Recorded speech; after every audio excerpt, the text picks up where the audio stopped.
Hola, bona tarda. Soc la Maria José de la Biblioteca de Barberà i avui us explicaré un conte que es titula La talpeta que volia saber qui li havia fet allò en el cap, del Hans Werner Hofwart. El conte diu així. Un dia una talpeta va treure el cap d'entre una muntanyeta de terra per tal de veure si ja eixia el sol. I li va ocórrer una cosa una mica fastigosa. Doncs li va caure just damunt del cap un cacarot rodó i marró. S'assemblava una mica a un xoriço. La talpeta va cridar. Quin fàstic! Qui m'ha fet això en el cap? Però era tan curta de vista que ja no va poder veure ningú.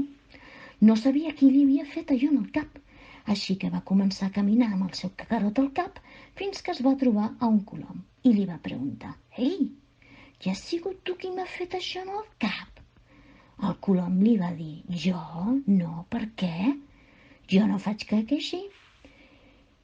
I pam, un esquitx blanc i humit li va caure a terra, justament a la vora de la talpeta, tacant-li la poteta dreta. La talpeta va continuar el seu camí amb el cacarot al cap fins que es va trobar a un cavall que pasturava en el prat i li va preguntar: «Ei, has sigut tu qui m'ha fet això en el cap?» El cavall li va contestar: «Jo? No, per què? Jo faig crec així», i plof, plof, plof, 5 boles enormes i gronxodetes li van caure pesades, quasi damunt de la talpeta.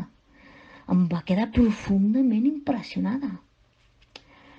La talpeta va continuar el seu camí amb el cacarot al cap fins que es va trobar la llebre i li va preguntar: «Ei, que has sigut tu qui m'ha fet això en el cap?» La llebre li va respondre: «Jo no, per què? Jo faig crec així», i rat-ta-ta-ta-ta-ta-ta, 15 baletes rodonetes xiularen a les orelles de la talpeta.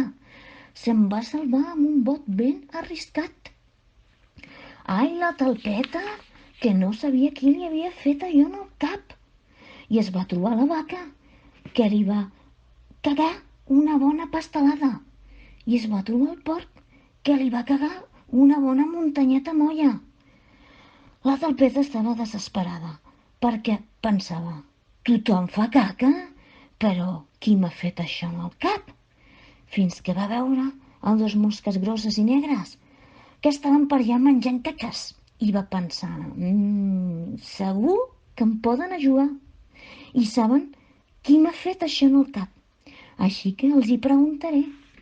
I sí, va anar cap a les mosques i li va preguntar: «Ei, que em podeu ajudar a saber qui m'ha fet això en el cap?» Les mosques, brunzint, li van dir: «No et moguis». Van estar una bona estoneta menjant caca. Sí, menjant caca.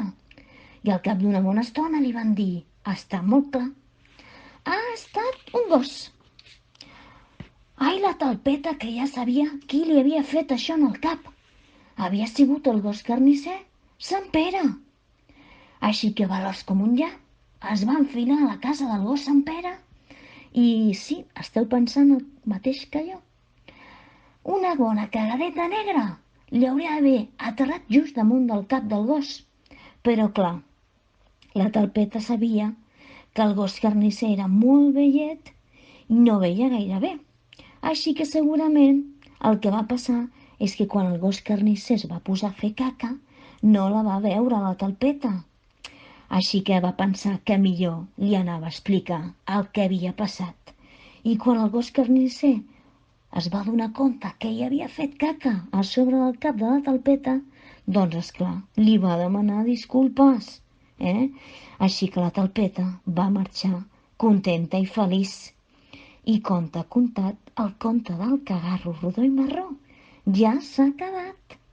Miau.